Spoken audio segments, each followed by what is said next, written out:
കഴിഞ്ഞ ദിവസം നമ്മുടെ എയർ മാർഷൽ വ്യോമസേന മേധാവി AP സിംഗ് ട്രംപിൻ്റെ നെഞ്ചത്തൊരു ബോംബിട്ടു. ട്രംപിൻ്റെയാണ് ഉദ്ദേശിച്ചത്. അദ്ദേഹം പറഞ്ഞത് ഓപ്പറേഷൻ സിന്ദൂറിൻ്റെ സമയത്ത് നമ്മൾ പാകിസ്ഥാൻ്റെ 6 വിമാനങ്ങൾ തകർത്തു. അത് കൃത്യമായ തെളിവുകളും കൊടുത്തിട്ടുണ്ട്. അല്ലാതെ പാകിസ്ഥാൻ പറയുന്ന പോലെ it is in the social media എന്നൊന്നുമല്ല പറഞ്ഞത്. കൃത്യമായ തെളിവുകൾ കൊടുത്തിട്ടുണ്ട്. ചുമ്മാ ഇരുന്നോണ്ട് അടിക്കൂല, താളത്തിന് അടിക്കാന്ന് പറയും. അങ്ങനെ അവിടെ അങ്ങനത്തെ പരിപാടിയൊന്നും അതില്ല, അതിവിടെ ഇല്ല. അപ്പോൾ അന്ത പരിപാടി നെഹിഹേ. അപ്പോൾ അതുകൊണ്ട് ഇതെല്ലാം തെളിവുകളൊക്കെ നിരത്തിയാണ് കൊടുത്തത്. അങ്ങനെ കൊടുത്തപ്പം ഈ ട്രംപിന് കാരണം ട്രംപല്ലേ ഒന്നാമത്തെ കാര്യം, ട്രംപാണ് പറഞ്ഞുകൊണ്ടിരുന്നത് ഞാനാണിത് നിർത്തിയത്. അപ്പോഴാണ് ഈ പാകിസ്ഥാന്റെ അടപടലം 3G എന്നുള്ള കാര്യം പറഞ്ഞിരിക്കുന്നത്. അപ്പം രണ്ടാമത്തെ കാര്യം, പാകിസ്ഥാന്റെ ഏത് വിമാനങ്ങളാണ് പൊട്ടിയതെന്നുള്ളതാണ് ഇനി അന്വേഷിക്കേണ്ടത്. F-16 ആണെന്നുണ്ടെങ്കിൽ അമേരിക്കയുടെ കാര്യം പോകുക. എന്നാൽ ഈ F-35 എടുക്കാച്ചരക്കായി ഇരിക്കുകയാണ്. F-16 അടുത്ത തലമുറയാണ് F-35 എന്ന് പറയുന്നത്. ഇത് എവിടെയെങ്കിലും കൊണ്ട് താരെങ്കിലും തലയിൽ കൊണ്ട് കെട്ടിവെക്കാൻ വേണ്ടി ഇരിക്കുകയാണ്. അപ്പോഴാണ് F-16 തന്നെ പോക്കാണ്, ഇന്ത്യ അടിച്ചിട്ടു എന്ന് പറയുമ്പോൾ അമേരിക്കയുടെ ഇതിനെ F-35 കച്ചവടത്തിനെ ബാധിക്കുന്നതായിട്ട്. അപ്പം അങ്ങനെ ഒരു ബോംബും കൂടെ ആണ് ഇവിടെ ഇട്ടേക്കുന്നത്. F-35 നമ്മൾ വാങ്ങുന്നില്ല എന്നും മറുപടി കൊടുത്തത് മാത്രമല്ല, അതിന് വേറൊരു അടിയും കൂടെ ഉണ്ട്. ഇത് ആർക്കൊക്കെ കൊണ്ടുവന്ന് പറയാമോ? ഇത് പ്രതീക്ഷിക്കാത്ത ആൾക്കാർക്ക്. രാഹുൽ ഗാന്ധി ഇവിടെ പൊട്ടിക്കൊണ്ട് വരുന്നുണ്ട്. ചുറ്റിനും അടിയാണ്. ഒരാൾക്ക് എയിം ചെയ്തത് കൊണ്ടത് 1000 അല്ലെ, ഒന്ന് തൊടുത്തത് 1 കൊണ്ടത് 1000 പറയുന്ന പോലത്തെ അവസ്ഥയായി. അങ്ങനെ അതെ, ഒരെണ്ണം കൊടുക്കുമ്പോൾ 1000. അതെ, അങ്ങനത്തെ. ഇപ്പൊ അതിന് മറുപടി പാകിസ്ഥാനും ഇത് പറഞ്ഞ രാഹുൽ ഗാന്ധിക്ക് കൊണ്ടു. അദ്ദേഹം ഉടനെ അവരുടെ ആറ്റം ബോംബുമായിട്ടൊക്കെ വരുന്നു. അങ്ങനെ അതിനായിട്ട് പോകുന്നു. ഓക്കെ, അതായത് വഴി കൂടെ പോകുന്നു. അതാരും മൈൻഡ് ചെയ്യില്ല. അസീം മുനീറിന് കൊണ്ടു. അസീം മുനീർ ആണ് വന്നിട്ട് ഇപ്പൊ പറഞ്ഞിരിക്കുന്നത്, ഇങ്ങനെ സംസാരിക്കുമ്പം നോക്കിയും കണ്ടൊക്കെ സംസാരിക്കണം, ആളറിഞ്ഞ് സംസാരിക്കണം. ആരടുത്താണ് സംസാരിക്കുന്നത്, എവിടെ നിന്നാണ് സംസാരിക്കുന്നത് എന്നുള്ള ബോധം നിനക്ക് വേണമെന്നൊക്കെ പറഞ്ഞിട്ട് ഇപ്പൊ പറഞ്ഞിരിക്കുകയാണ്. നമുക്ക് കയ്യിൽ ആണവ ബോംബുണ്ട്. ഇത് നമ്മൾ കൂടുതൽ കളിച്ചു കഴിഞ്ഞാൽ ഭ്രാന്തളവി ഇന്ത്യ എന്നല്ല എല്ലായിടത്തും കൊണ്ടുവന്നിടും. എല്ലാവരും കത്തും. ലോകം നമ്മൾ പോകണമെങ്കിൽ പകുതി കത്തിച്ചുകൊണ്ടേ പോകുള്ളൂ എന്നാണ് പറയുന്നത്. അതായത് ലോകത്തിന്റെ പകുതി. ഇതാണ് ഇവരുടെ ബേസിക് സാധനം. ഏത് മനുഷ്യ ബോംബ് കെട്ടുക, ചാവേറാക്കണം, നീക്കോ ഞാൻ നമ്മൾ നശിക്കുമെന്നുണ്ടെങ്കിൽ ലോകത്തിന്റെ പകുതിയും കൂടെ കൊണ്ടേ നമ്മൾ പോകുള്ളൂ.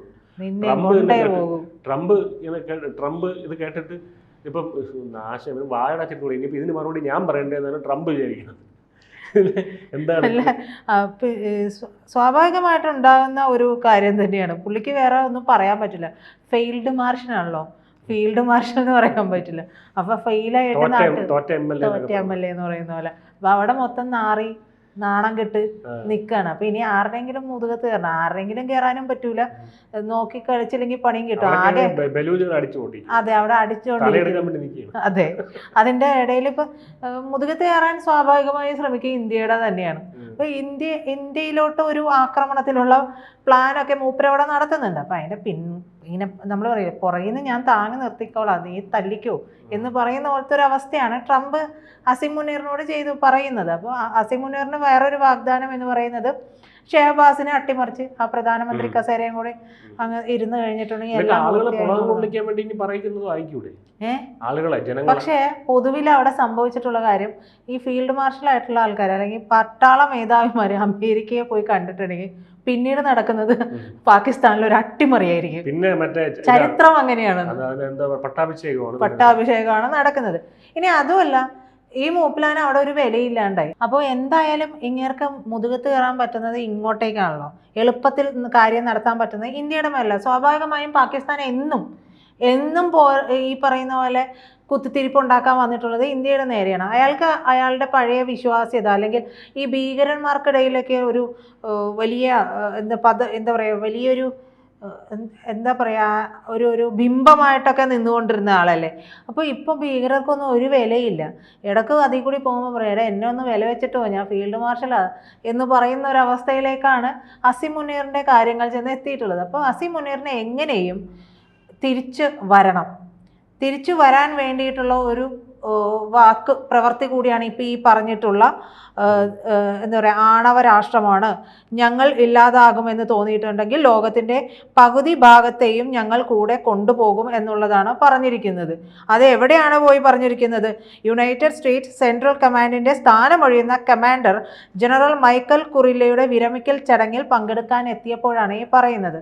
ഈ കുറില്ല എന്ന് പറയുന്ന കുരിപ്പ് ഈ പറയുന്ന പാകിസ്ഥാനോട് ചേർന്ന് നിന്ന് ഇവരെ ഒന്നും ഇന്ത്യ ഒന്നും ഞൊട്ടിയിട്ടൊന്നുമില്ല എന്ന് പറഞ്ഞിട്ടുള്ള അവരെ പിന്തുണയ്ക്കുന്ന ഒരു കുരിപ്പാണ്. ആ ആളുടെ വിരമിക്കൽ ചടങ്ങിന് പോയിട്ടാണ് അവിടെ നിന്ന് മുഴക്കുന്നത്. അവിടെ നിന്ന് പറയാനായിട്ട് എളുപ്പം പറ്റും. കാരണം US-ൻ്റെ പ്രൊട്ടക്ഷൻ ഉണ്ടല്ലോ. പാകിസ്ഥാനിൽ വന്നിന്ന് ഇനി ഇമാതിരി പണി പറഞ്ഞിട്ടുണ്ടെങ്കിൽ അടിച്ച് മുഖം തിരിക്കും എന്ന് പറയുന്ന ഒരവസ്ഥ കൂടിയുണ്ട്. മാത്രമല്ല ഫീൽഡ് മാർഷലിന് വേറൊരു പേടിയുണ്ട്. ഏതാണ്ട് അവിടെ ഒരു 40ഓളം ഗ്രാമങ്ങൾ പാകിസ്ഥാൻ്റെ സിന്ധ് പ്രവിശ്യയിലേക്ക് ഭാഗത്ത് 40ഓളം ഗ്രാമങ്ങൾ ഇല്ലാതെയായിട്ടുണ്ട്. അതായത് നമ്മൾ സിന്ധു നദീജലം കൊടുക്കാതിരുന്നതോടുകൂടി ഈ പൊഴി എന്ന് പറയുമല്ലോ, സിന്ധു നദീജലം ചെന്ന് ഇതാകുന്നതും ഈ പറയുന്ന കടലിൻ്റെ ഇതും കൂടെ ചേരുന്ന ഭാഗം. അപ്പോൾ സിന്ധു നദീജലം ഇല്ലാതെ ആയതോടുകൂടി കടൽ കയറാൻ തുടങ്ങി. അതും ആ കടൽ കയറുമ്പോൾ ഈ പ്രദേശങ്ങൾ എല്ലാം ഇല്ലാതെയാവുകയാണ്. അത് വെള്ളത്തിനടിയിലേക്ക് പോകുന്ന ഒരു പ്രവണത അവിടെ കണ്ടുവരുന്നുണ്ട്. ഏതാണ്ട് 10 കിലോമീറ്ററോളം പ്രവിശ്യ ഇത്തരത്തിൽ അവിടെ ഇല്ലാതെയായിട്ടുണ്ട് എന്നാണ് ഈ കഴിഞ്ഞ ദിവസം ഉണ്ടായ ഒരു റിപ്പോർട്ടിൽ പറയുന്നത്. മാത്രമല്ല ഏതാണ്ട് വലിയൊരു എമൗണ്ട്, എത്ര ലക്ഷം എന്നുള്ളത് ഞാൻ മറന്നുപോയി, 12 ആണോ എത്രയോ ലക്ഷം ആളുകൾ ആ ഭാഗത്ത് നിന്ന് മാറിപ്പോയി, പലായനം ചെയ്തു.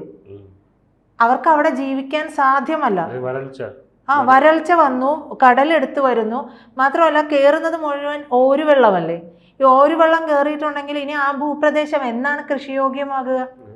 അതും വലിയ വിഷയമാണ്. അപ്പോൾ ഇതിനെല്ലാം എതിരെ പാകിസ്ഥാനിൽ വലിയ രീതിയിലുള്ള പ്രക്ഷോഭങ്ങൾ ഉണ്ടാകുന്നുണ്ട്. അത് അവർ പുറത്തേക്ക് വിടാത്തതാണ് വാർത്ത. പക്ഷെ ലീക്ക് ചെയ്ത് വരുന്ന വാർത്തകൾ എന്ന് പറയുന്നത് ഇത്തരത്തിൽ ഞെട്ടിക്കുന്ന രീതിയിലാണ്. എന്നും ഈ നദീജലവുമായി, നദീതട സംസ്കാരങ്ങളാണ്, നദിയോട് ചേർന്നുകൊണ്ടാണ് ഒരു നാഗരികത ഉണ്ടായി വരുന്നത് പോലും. അത്തരത്തിൽ സിന്ധു നദീ ജലം ഇല്ലാതെയാകുമ്പോൾ ആ ഒരു ഭാഗത്തുള്ള 10 കിലോമീറ്ററോളം പ്രദേശമെങ്കിലും ഇത്തരത്തിൽ വെള്ളത്തിനടിയിലായിട്ടുണ്ട്. ബാക്കി ഭാഗങ്ങളിൽ വരൾച്ച ഉണ്ടാകുന്നുണ്ട്. 40ഓളം ഗ്രാമങ്ങൾ അടുത്ത അത്തരത്തിൽ ഇതായി പോകുന്നുണ്ട് എന്നൊക്കെയാണ് കണക്കുകൾ. ഇത് ഭീതി ഉണർത്തുന്ന കണക്ക് തന്നെയാണ്. ഇനി വരും കാലത്ത് എന്തായിരിക്കും ഒരു അവസ്ഥ? എന്തായിരിക്കും പാകിസ്ഥാൻ നേരിടാൻ പോകുന്ന അവസ്ഥ? ജനങ്ങൾക്ക് പൊറുതിമുട്ടി ജനങ്ങളുടെ വിഷയങ്ങൾ അവിടെ ഉണ്ടാകുന്നു. ഇവർക്ക് എത്ര നാൾ അടിച്ചമർത്താൻ പറ്റും? ഇതൊരു വിഷയമായിട്ട് അവിടെ നിൽക്കുന്നുണ്ട്. ഇതിനൊന്നും നമുക്ക് മറച്ചു പിടിച്ച് സംസാരിക്കാൻ പറ്റില്ല. അപ്പോൾ സിന്ധു നദീജലം കൊടുക്കാതിരുന്നത് ഇതുവരെയും പല പ്രശ്നങ്ങളും പല പ്രകോപനങ്ങളും പാകിസ്ഥാൻ ഉണ്ടാക്കുമ്പോൾ നമ്മൾ ഇതൊന്നും പ്രവർത്തിച്ചിട്ടില്ല. പക്ഷേ ഇത് നമ്മൾ പറയും ഇതൊരു ഒടുക്കലത്തെ കളിയായി പോയി. അതായത് ഇനി ഇവനൊന്നും എണീറ്റ് നിൽക്കരുത്. ജനങ്ങളോടല്ല അപ്പോഴും നമുക്ക് മറുപടി പറയാനുള്ളത്. ചില മറുപടികൾ കൊടുക്കുമ്പോൾ കണ്ണും കൂട്ടി തന്നെ കൊടുക്കേണ്ടിയും വരും. അതല്ലെങ്കിൽ ഈ വെട്ടാൻ വരുന്ന പോത്തിന്റെ ചെവിയിൽ വേദം ഓതിയിട്ട് കാര്യമില്ല എന്ന് പറയുന്ന പോലെയാണ് പാകിസ്ഥാൻ്റെ ഒരു കാര്യം. അസീം മുനീറിനോടൊക്കെ ഞങ്ങൾ ഇത് നിർത്തോടെ, നിങ്ങൾ ഇനിയെങ്കിലും ഇത് ഈ പരിപാടി ഒന്ന് നിർത്തുമെന്ന് പറഞ്ഞു കഴിഞ്ഞാൽ അസീം മുനീർ കേൾക്കൂ? ഒരിക്കലുമില്ല. അടുത്ത അടി ആഞ്ഞടിക്കും. മിസൈലിന്റെ ഭാഷ മാത്രം മനസ്സിലാവുള്ളൂ. അപ്പൊ ഇതെല്ലാം ചേർത്തുകൊണ്ടാണ് അസീം മുനീറിന് അവിടെ നിൽക്കക്കളി ഇല്ലാതെ ആകുന്നത് കൊണ്ടാണ് ആളുകളുടെ ജനങ്ങളുടെ മുമ്പിലൊക്കെ ഈ തരത്തിലുള്ള വലിയ വർത്താനം പറയുന്നത്. പക്ഷെ വലിയ വർത്താനം മാത്രം നടക്കുള്ളൂ. ഇനി പ്രകോപിപ്പിച്ചിട്ടുണ്ടെങ്കിൽ ഈ പറയുന്ന സ്പോട്ട് ചെയ്തടിക്കുക എന്നുള്ളത് മാത്രമല്ല, അത് എല്ലാത്തിൻ്റെയും വാതിൽ പടിക്കൽ കൊണ്ടുവന്നിട്ടേ നമ്മളിപ്പോൾ ഇട്ടിട്ടുള്ളൂ, തകർത്തിട്ടുള്ളൂ. ഇനി അത് ഉള്ളി തുറന്ന് ചെന്ന് അടിക്കുന്ന വിധത്തിലുള്ള സാധനങ്ങളും നമ്മുടെ ആയുധപ്പുരയിലുണ്ട്. അപ്പോൾ അതൊക്കെ അങ്ങ് വർഷിക്കും. പിന്നെ ഈ പറയുന്ന പാകിസ്ഥാൻ എന്ന് പറയുന്ന രാജ്യം ഉണ്ടാകുമോ എന്നുള്ളത് പോലും അറിയില്ല. നമുക്ക് അതിനോട് താല്പര്യമില്ല. പക്ഷെ നേരെ ചൊവ്വയാണ്, അല്ലെ മര്യാദക്കാണെങ്കിൽ മര്യാദക്കാണ്. ഇനിയും പണിയുമായിട്ട് വന്നു കഴിഞ്ഞാൽ പാകിസ്ഥാനെയും കൊണ്ടേ നമ്മൾ ഇന്ത്യയുടെ കൊടി പറക്കും. അത് തന്നെയാണ് ഉണ്ടാവുക.